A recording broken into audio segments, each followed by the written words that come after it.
Assalamualaikum warahmatullahi wabarakatuh. Selamat sore, salam sejahtera untuk kita semua. Hai sahabat DPK, dimanapun kalian berada. Alhamdulillah kita bisa bertemu hari ini melalui Pusaka, podcast perpustakaan dan kearsipan bersama saya Namira Ariestalia. Sahabat DPK, perbaikan pemerintahan pada sistem manajemen merupakan agenda penting yang sedang dijalankan saat ini. Sistem manajemen pemerintahan diharapkan berfokus pada peningkatan akuntabilitas sekaligus peningkatan kinerja yang berorientasi pada hasil atau outcome.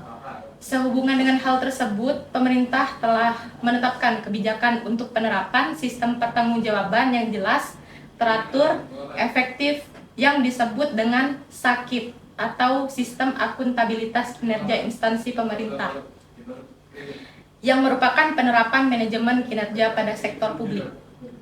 Nah, sahabat DPK, tema podcast sore ini sangat berkaitan erat dengan apa yang saya jelaskan tadi, yakni mewujudkan Dinas Perpustakaan dan Kearsipan Kota Pangkal Pinang yang responsif dan akuntabel. Sahabat DPK, sore ini sudah hadir bersama saya Kepala Subbagian Perencanaan, Evaluasi, Pelaporan, dan Keuangan Dinas Perpustakaan dan Kearsipan Kota Pangkal Pinang, Ibu Hajah Triendang Yulianingsih SEMM, bersama Kepala Subbagian Kepegawaian Umum dan Kepegawaian, Ibu Asti Yolanda SMR. Selamat sore Ibu Endang, Mbak Asti. Selamat sore. Apa kabar? Alhamdulillah sehat. Alhamdulillah sehat. Nah, sepertinya pertanyaan pertama untuk Bu Endang dulu ya. Bu, sebagaimana kita ketahui, SAKIP atau Sistem Akuntabilitas Kinerja Instansi Pemerintah saat ini menjadi perhatian khusus dalam penyelenggaraan pemerintahan, termasuk di lingkungan pemerintah Kota Pangkal Pinang. Sejak kebijakan ini digulirkan beberapa tahun yang lalu, SAKIP Dinas Perpustakaan dan Kearsipan terbilang sangat baik, di mana nilai SAKIP yang diperoleh terus stabil bahkan mengalami peningkatan.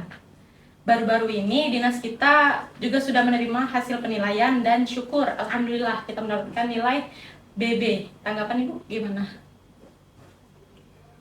Untuk nilai SAKIP yang kita mendapat nilai BB itu alhamdulillah ya, senang juga ya, karena ya artinya kinerja pegawai DPK kita ini sudah baik. Karena untuk mencapai nilai seperti itu juga butuh perjuangan kita atau sinergitas antara sesama pegawai. Kalau nggak salah nilai LAKIP kita itu 73,55. Artinya nilai tersebut sudah mencapai nilai sangat baik. Terus Bu, bisa nggak Ibu uraikan secara singkat gimana mekanisme SAKIP yang baik untuk OPD, lingkup OPD? Begini ya, sebenarnya untuk menuju pemerintahan yang baik kita atau good governance itu merupakan kita harus mencapai target yang telah ditentukan. Nah, untuk mencapai tersebut maka pemerintah juga harus melaksanakan, maksudnya itu nilai akuntabilitas kita. Jadi akuntabilitas itu sendiri pada awalnya itu adalah azas yang terjadi yang ada di dalam Undang-Undang Nomor 28 Tahun 1999. Nah, di situ terdapat azas akuntabilitas. Nah, dari undang-undang tersebut maka diturunkanlah ke dalam Inpres nomor 7 tahun 1999 itu tentang akuntabilitas kinerja instansi pemerintah. Nah, inilah yang merupakan cikal bakal adanya SAKIP dan LAKIP yang akan dilaksanakan di dalam pemerintahan menuju good governance itu tadi. Nah, selain itu sekarang ini Inpres tersebut sudah berubah lagi menjadi Perpres nomor 29 tahun 2014. Nah, di dalam Perpres inilah sistem akuntabilitas kinerja instansi pemerintah itu disusun. Jadi dari Perpres nomor 29 tahun 2014 itulah yang disusun terkait tentang masalah SAKIP atau Sistem Akuntabilitas Kinerja Instansi Pemerintah. Nah, mekanisme untuk SAKIP sebenarnya SAKIP itu atau sistem akuntabilitas instansi pemerintah itu merupakan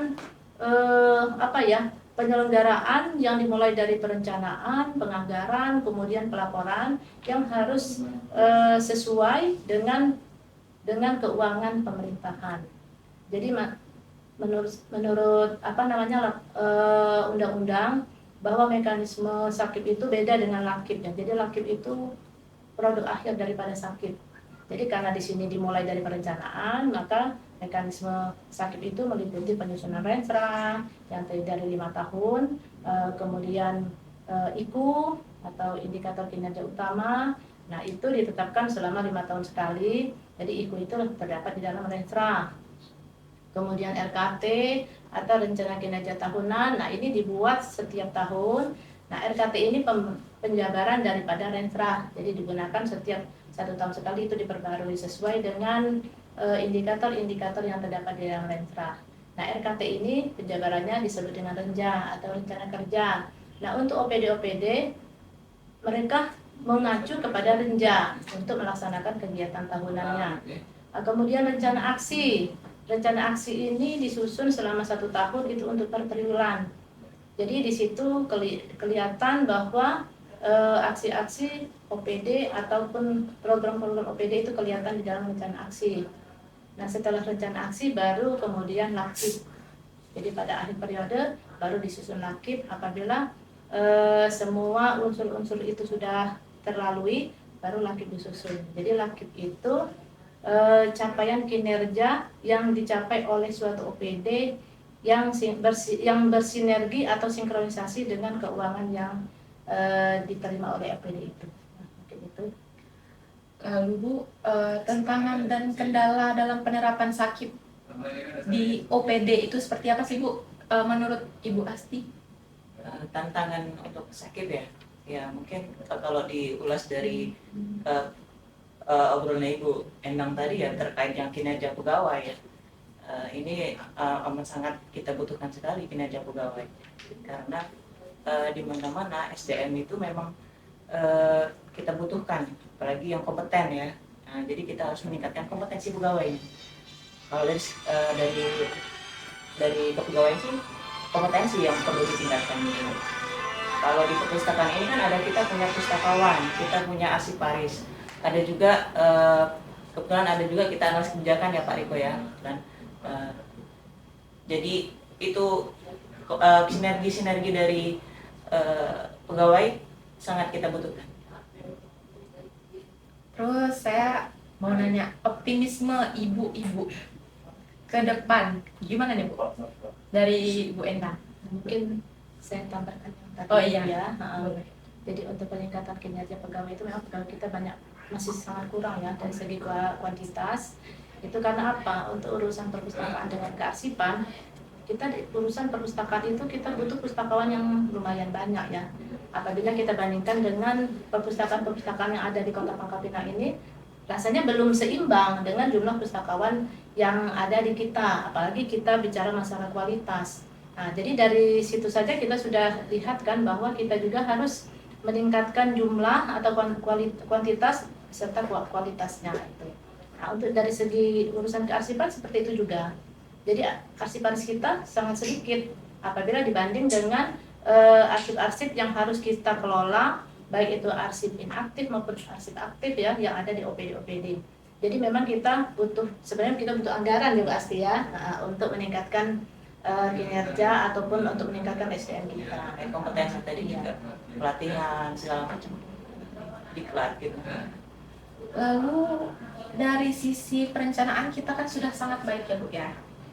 Tapi dari sisi anggaran atau budgeting kita masih sangat lemah. Tanggapannya Bu? Nah, sebenarnya begini ya. OPD itu kan tugasnya saya ya sebagai perencana, itu tugasnya itu kan mengusulkan menerima atau mengakomodir usulan-usulan yang dari bidang-bidang. Nah, itu kan merupakan program-program yang ada di bidang-bidang maupun kegiatan subkegiatannya itu. Nah, itu mereka mengusulkan ke perencanaan, kemudian perencanaan mengusulkan ke tim TAPD. Nah, OPD itu hanya mempunyai hak untuk mengusulkan. Apabila diakomodir atau tidak itu memang kewenangan dari tim TAPD. Nah, untuk OPD kita memang seringkali sih banyak yang ada efisiensi anggaran. Nah, mungkin menurut mereka atau tim TAPD mungkin ada prioritas-prioritas yang harus didahulukan. Nah, mungkin itu. Ya, nambahkan sedikit ya, Mbak Nang. Mbak Mira ya, maaf.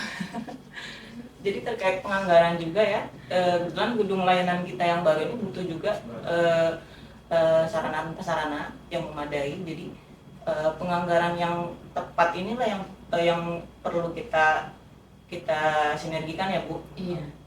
Terkait pelayanan soalnya kepada masyarakat.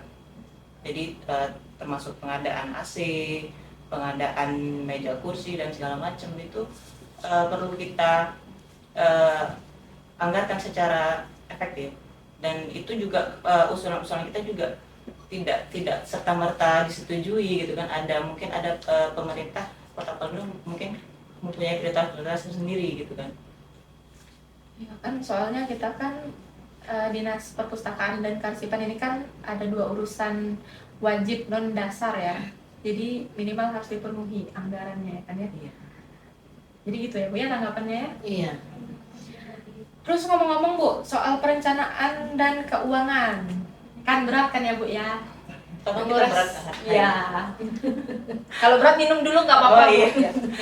Ini pasti. Iya, minum Bu. Silakan Bu. Coba bismillah. Untuk soal perencanaan dan keuangan, karena berat Bu, yang menguras pikiran, tenaga, waktu ya Bu ya. Pekerjaan yang lumayan membutuhkan energi yang banyak, sehingga gimana sih cara memanage pekerjaan Ibu, terus gimana cara membagikan pekerjaan kepada tim? Kalau untuk sub PEP dan keuangan itu memang kalau dilihat dari kacamata umum memang berat ya, sangat berat, karena itu sub 2 orang ya seharusnya 2 sub bagian itu dijadikan satu. Tapi kalau menurut saya sih ya jalani, nikmati, syukuri, itu aja. Jadi kita bikin enjoy ya, jadi kita nggak stres. Kalau misalnya kita seluruhnya kita bikin serius itu, aduh stres banget itu. Jadi tapi untuk yang misalnya kegiatan-kegiatan yang tugas-tugas yang harus dilaksanakan, itu saya mempunyai 2 orang staf, itu staf PHL-nya. Nah, untuk aplikasi-aplikasi saya limpahkan ke staf saya. Kemudian untuk laporan-laporan yang membutuhkan pemikiran ataupun misalnya yang memang butuh yang sifatnya penalaran atau itu butuh pemikiran, itu saya kerjakan sendiri. Ya, Tapi tetap ada kebetulan yang membantu ya. Ya, kebetulan Bu Endang ini kan di perencanaan sudah lama. Kalau saya ini kan yang Bu Endang ya, beliau sudah lumayan lama. Iya, senior lah ibaratnya di perencanaan gitu kan. Jadi kalau memang kalau dilihat stafnya Bu Endang memang kebetulan nggak ada yang ASN ya Bu ya, semuanya PHL. Jadi Bu Endang pegang sendiri juga. Tapi alhamdulillah ya terlaksana ya perencanaan kita, maksudnya berjalan dengan baik. Alhamdulillah, ya itulah kuncinya kan, dijalani, dinikmati, disyukuri. Gitu Iya. Kalau semakin di bawah stres, semakin tidak selesai. Iya. Soalnya kan. Oke. Terus saya secara pribadi juga mohon izin mewakili seluruh pegawai dan jajaran Dinas Perpustakaan dan Kearsipan Kota Pangkal Pinang menyampaikan terima kasih ke Ibu Endang khususnya ya, maupun tim sekretariat ya Bu Asti, atas capaian dan keberhasilan kita mendapatkan nilai sakit yang sangat baik. Apa harapan Ibu ke depan untuk dinas kita? Ya, harapan saya untuk dinas kita ini bisa lebih baik lagi. Ya tentunya kita juga ya ada sinergitas antara bidang-bidang kan, baik itu bidang pengelolaan arsip, bidang pembinaan dan pengawasan arsip, ataupun bidang perpustakaan, itu dengan sekretariat itu ada sinergitasnya untuk meningkatkan layanan ataupun untuk meningkatkan kinerja. Tentunya tidak luput dari dukungan ataupun dari bimbingan kepala dinas ya. Berarti harus kompak dan berkoordinasi ya Bu ya, dan tercipta sinergitas itu. Kalau diskusi tentang perencanaan ini bisa panjang, bisa berepisode-episode. Kita tidak akan selesai sebenarnya sore ini karena banyak hal yang berkaitan satu sama lain. Tapi intinya Dinas Perpustakaan dan Kearsipan Kota Pangkal Pinang terus melakukan upaya-upaya perbaikan dan peningkatan kinerja ya Bu ya. Semoga ke depan dengan apa yang kita capai saat ini dapat mempengaruhi atensi pengampu kebijakan kita untuk lebih aware atau peduli dengan dinas kita. Nah, sahabat DPK, demikian diskusi kita dengan Ibu Hajah Tri Endang Yulianingsih SEMM dan Bu Asti Yolanda SMN. Kami ucapkan terima kasih, terus semangat, terus berkarya untuk DPK yang lebih baik. Sahabat DPK, sebelum menutup podcast kali ini, saya akan sedikit berpantun. Dengar ya. Bukan negeri sembarang negeri. Cakep. Kota Pangkal Pinang itu sebutannya. Cakep. Mari bersama kita bersinergi untuk DPK yang lebih jaya. Untuk pusaka sore ini, Assalamualaikum warahmatullahi wabarakatuh. Waalaikumsalam warahmatullahi wabarakatuh.